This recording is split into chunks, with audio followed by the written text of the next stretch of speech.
President reportedly said, and I emphasize reportedly said, that those who sign up to serve instead of doing something more lucrative are suckers. Let me be real clear. When my son was an assistant U.S. attorney and he volunteered to go to Kosovo while the war was going on as a civilian, he wasn't a sucker. When my son volunteered and joined the United States military as the Attorney General and went to Iraq for a year, won the Bronze Star and other commendations, he wasn't a sucker. The servicemen and women he served with, particularly those who did not come home, were not losers. If these statements are true, the President should humbly apologize to every Gold Star mother and father and every Blue Star family that he's denigrated and insulted. Who the heck does he think he is? Is it true? Well, we've heard from his own mouth his characterizations of an American hero, John McCain, as a loser in 2015. Donald Trump said he was not a war hero. I like people who weren't captured. Well, good for him.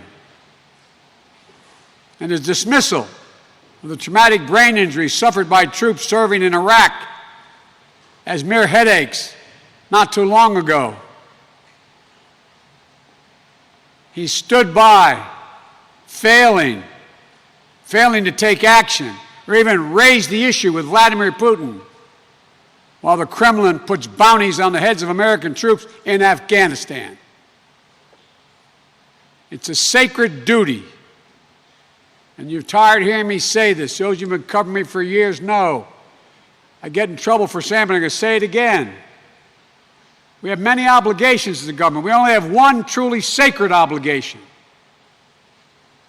Equip and support those who we send into harm's way, care for their families while they're gone, and care for them when they are home. That's the only truly sacred obligation the government has. Duty, honor, country. These are values that drive our service members.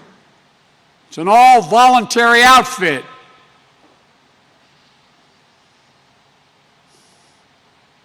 President Trump has demonstrated he has no sense of service, no loyalty to any cause other than himself.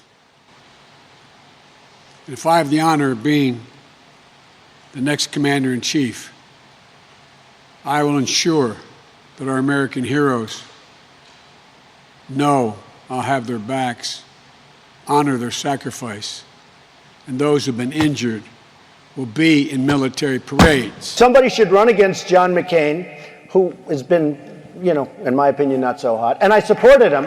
I supported him for president. I raised $1 million for him. It's a lot of money. I supported him. He lost. He let us down. But, he lost. So I never liked him as much after that, because I don't like losers. But Frank, let me get to it. He hit me. He's not a war hero. He's a war hero. He's a war hero. 5.5 years. He's a war hero because he was captured. I like people that weren't captured, okay? I hate to tell you.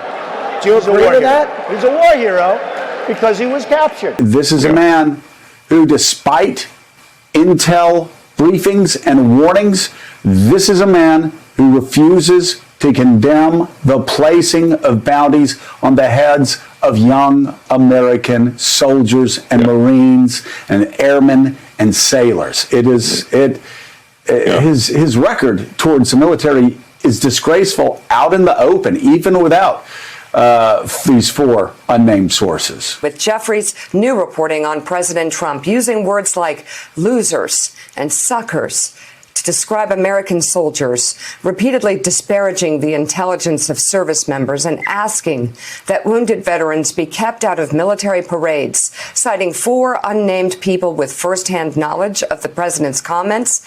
Jeffrey writes that when Trump canceled a visit to an American cemetery near Paris in 2018, he blamed rain for the last-minute decision, saying that the helicopter couldn't fly and that the Secret Service wouldn't drive him there. Neither claim was true. Trump rejected the idea of the visit because he feared his hair would become disheveled in the rain and because he did not believe it important to honor American war dead. In a conversation with senior staff members on the morning of the scheduled visit, Trump said, "Why should I go to that cemetery? It's filled with losers." In a separate conversation on the same trip, Trump referred to the more than 1,800 Marines who lost their lives at Belleau Wood as suckers. The president's condolence call to the widow of a Green Beret killed in Niger in 2017, that also caused a lot of controversy. When he spoke with LaDavid Johnson's widow, Myeshia, she said that his tone made her cry and that the president seemed to be grasping for her husband's name. The president said that he knew what he signed up for, but it hurts anyways.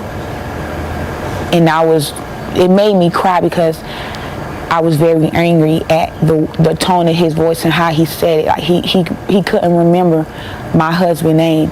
If my husband is out here fighting for our country and he risks his life for our country, why can't you remember his name? And this year, when Iran struck an Iraqi base where U.S. troops are housed, causing at least 34 American soldiers to sustain traumatic brain injuries, the president said this.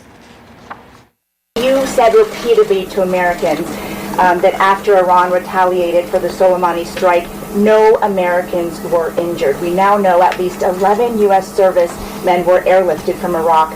Can you explain the discrepancy? No, I heard that they had headaches and a couple of other things, but I would say, and I can report, it is not very serious. So you don't consider potential traumatic brain injury serious? No, I don't consider them very serious injuries relative to other injuries that I've seen.